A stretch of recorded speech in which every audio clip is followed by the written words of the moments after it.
The desert morning arrived quietly without announcement or mercy.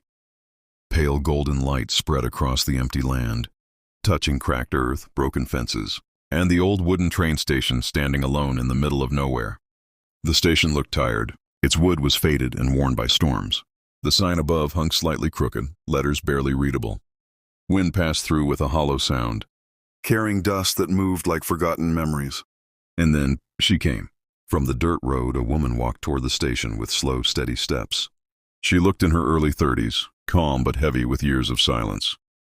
Her name was Eleanor. She wore a faded long dress and a brown shawl wrapped against the morning chill. Her hair moved softly in the wind, loose strands crossing her face, but she didn't fix them. Her eyes were fixed ahead, not searching, not wondering, waiting. She stopped at the same spot she had stood in for years. Her hands rested together, fingers tense, holding on to something invisible, something that refused to die. In the distance, a train whistle echoed across the desert. She recognized it instantly. She always did. A few townspeople passed behind her. She's here again. Every day. No matter the weather. But Eleanor heard nothing. Her world existed between the sound of the train and the hope she refused to lose.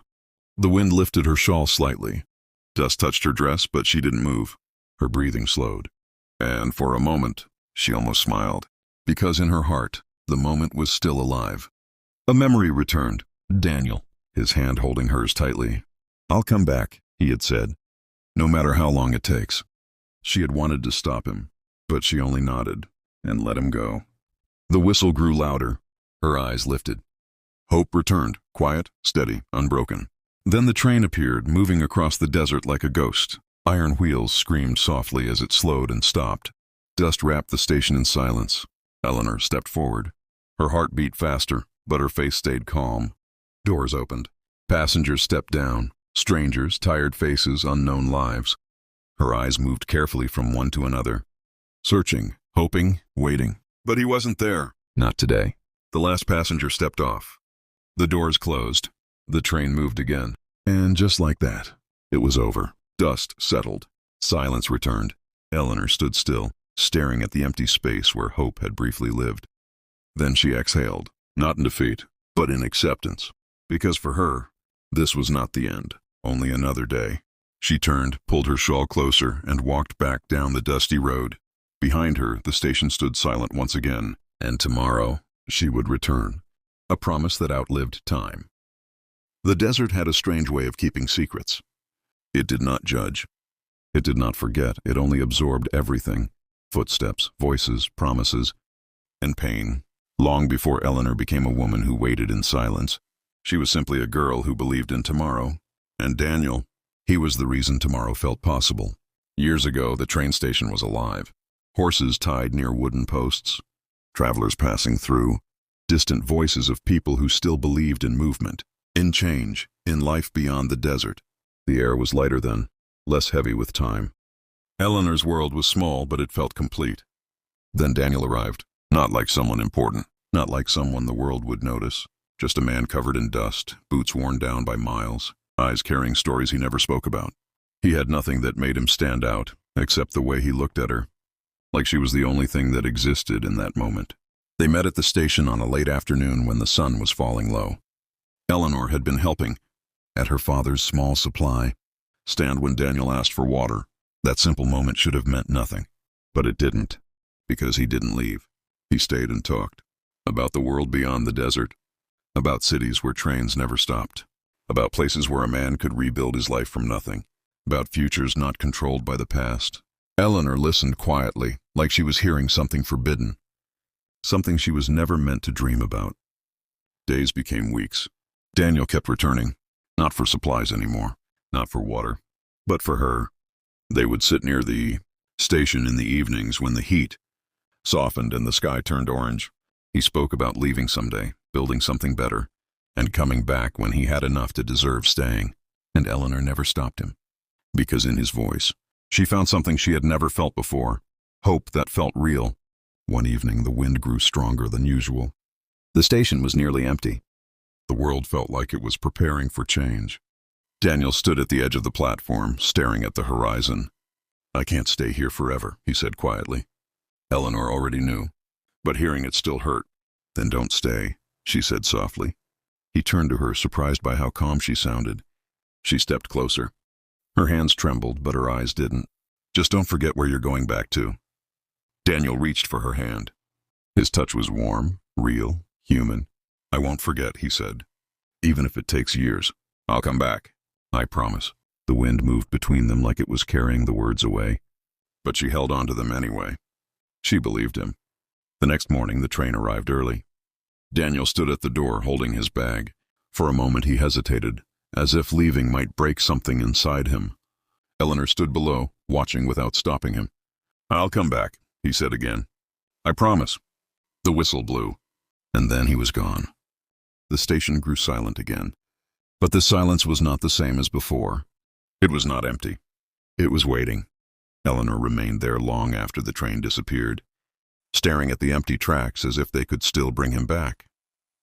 The wind moved through the station, brushing against her dress, but she didn't leave, because in her heart the promise was still alive. Days passed, then weeks, then months. At first letters arrived. Few, uneven, full of struggle and distant hope. Daniel wrote about work, survival, and the dream of returning one day with something better than what he left with. Eleanor read every word like it was proof that he still existed somewhere in the world. Then slowly, the letters stopped. Not with warning, not with explanation, just silence. People around her began to speak differently. They told her to forget, to move on, to accept what the desert always teaches, that nothing comes back the same, if it comes back at all. Even her father tried to pull her away from the station. But Eleanor never argued. She never explained. She only returned each morning, standing in the same place, watching the same empty horizon, holding on to the same promise. Because for her, love was not measured in answers. It was measured in waiting, and somewhere far beyond the desert. Daniel was no longer just a man trying to return. His name was changing into something else, something she did not know yet. Not in the days when hope still felt innocent. Not before the world began rewriting his story without her. The years that changed everything. Time did not break Eleanor in one moment. It broke her slowly, like desert wind wearing down stone without being seen. At first she believed in dates, then seasons, then only in someday. But as years passed, even someday lost meaning. The train station remained her world. Every morning before sunrise, she walked the same path. The ground knew her footsteps. The wooden platform knew her silence. Even the wind seemed familiar with her waiting. But everything around her changed. The nearby town grew older in a different way. Some people left for cities. New families came and went. Faces changed. Voices changed. But Eleanor stayed the same fixed point in a moving world. To them, she became a story. At first, they pitied her. She's waiting for a man who won't come back. Then they judged her. She's wasting her life on a dream. And finally, they stopped talking about her. Because it was easier to ignore someone who refused to change than to understand. Why, she never stopped believing. But Eleanor was not blind. She saw empty roads. She heard silence in letters that never came. She felt the weight of days that no longer carried meaning. Still, she came every day. Because leaving would mean accepting something she was not ready to accept. That Daniel might not return as the same man who left. Or worse, that he might not return at all. The desert marked time cruelly. The sun that once felt warm now felt harsh. The wind that once felt like comfort now pushed against her. Even the station looked older, more broken, like her. Yet she never stopped caring for it. She swept the platform even when no one was there. She fixed broken wood as if maintaining the station meant maintaining hope. She sat on the same bench, eyes always forward. Waiting was no longer an action. It became her identity. Then came whispers. At first, small rumors from travelers. A name, a man.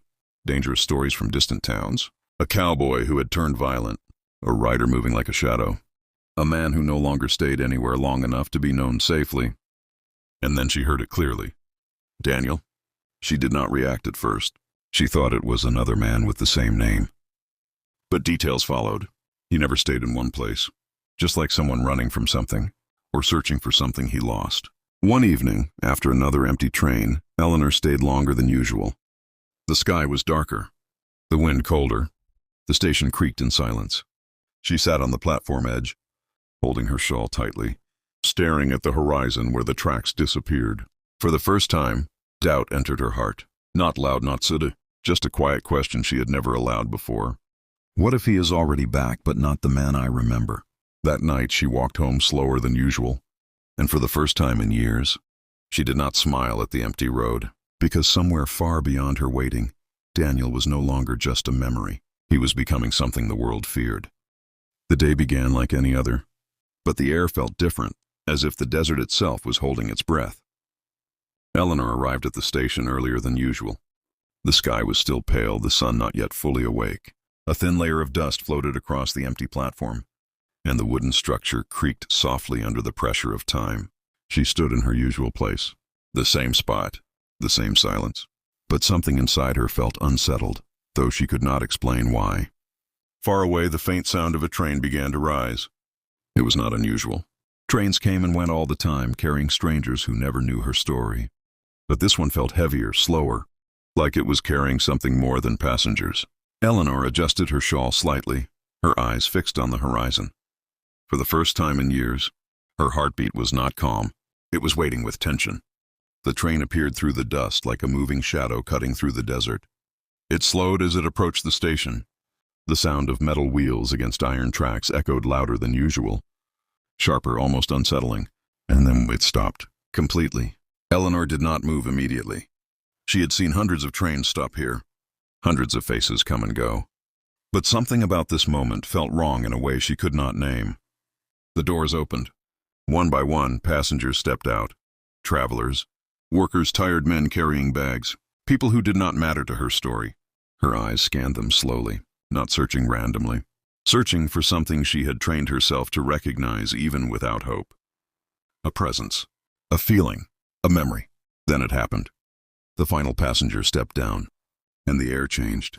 A man stood in the doorway for a moment longer than the others. He did not rush. He did not look around like a traveler. He simply stood there, as if the world outside the train belonged to him, and yet did not. Eleanor's breath slowed. Something inside her tightened. Because she could not explain why, but her heart had already recognized him before her mind did. He stepped onto the platform. Slowly, deliberately. The dust around his boots rose slightly with each step. Controlled, unreadable. The kind of eyes that had seen things that could not be spoken. His clothes were worn but not careless. He moved like a man who had survived more than life should allow. And then, the wind shifted. A piece of paper, torn and faded, fluttered near the station wall. Eleanor's eyes followed it, and froze. Pinned partially to the wooden post was a poster. Wanted. The ink was old but clear enough. Her gaze moved slowly downward, and then she saw the name. Daniel. The world did not collapse loudly. It collapsed quietly, like something inside her, finally losing balance after holding itself together for too long. Her fingers loosened slightly at her side. Her breath caught but did not escape, because the man standing just a few steps away was not the boy who had left this station years ago. He was something else entirely. The man turned his head slightly, and for the first time, their eyes met. Eleanor felt it immediately. Recognition, pain, distance, and something far more frightening than either. Strangeness. He looked at her like he knew her, but from a life that no longer existed, a life buried under everything he had become. Eleanor took one small step forward, almost instinctively. Her voice, when it came, was barely more than a breath. Daniel! The name hung in the air like a fragile memory refusing to disappear. He did not answer immediately. For a moment, he simply looked at her, not with warmth, not with familiarity, but with something conflicted, as if a part of him was trying to reach something buried too deep to recover. Then quietly he spoke. You shouldn't have waited. Those words did not sound cruel, but they hurt more than cruelty ever could, because they carried truth, a truth she was not ready to understand. Behind them, the world continued moving. The train whistle echoed once more, distant now. But between Eleanor and Daniel, everything had stopped. Not because the world demanded it, but because love, time, and loss had finally met in the same moment, and neither of them knew what would happen next. Only that nothing would ever be the same again. Love against fear. The silence between them was heavier than the desert itself. Eleanor stood still, her heart racing in a way she had not felt in years. The wind moved gently through the station, brushing dust across the wooden floor, but neither of them reacted to it. The world had narrowed down to a single moment. Two people standing face to face, carrying everything they had lost. Daniel did not move closer. He simply looked at her, as if touching the past might break what little control he still had left. Eleanor's eyes searched his face carefully. Not the face of a stranger, but not fully the one she remembered either. Time had carved something deeper into him, something survival had shaped, something pain had hardened. Still, beneath all of it, she could see him. Or maybe she was just trying to. Her voice finally broke the silence. "Daniel!" It wasn't a question. It wasn't anger. It was hope refusing to die completely. He exhaled slowly, looking away for a moment as if the name itself carried weight.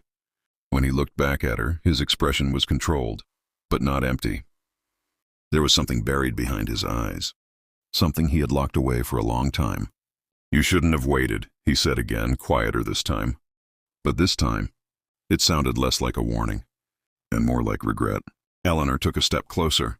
Not fast, not desperate, just enough to close a little of the impossible distance between who they were and who they had become.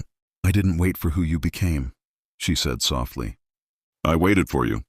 The words hit something inside him, but he didn't show it.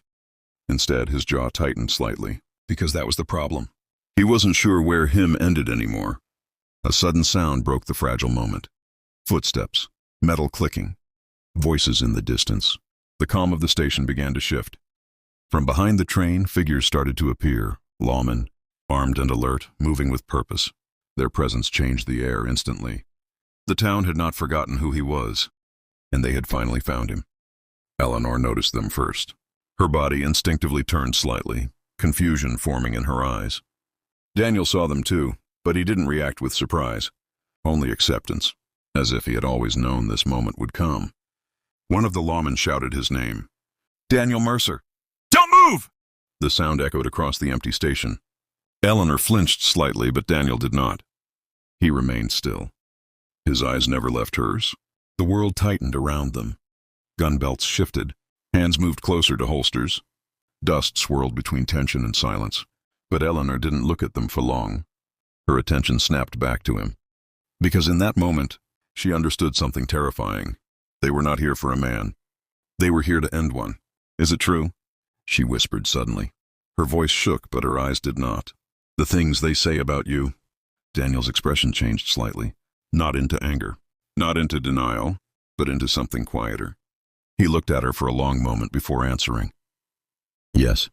One word, heavy, final, honest. Eleanor felt her breath catch. Because truth, when spoken by someone you love, does not soften the pain. It sharpens it.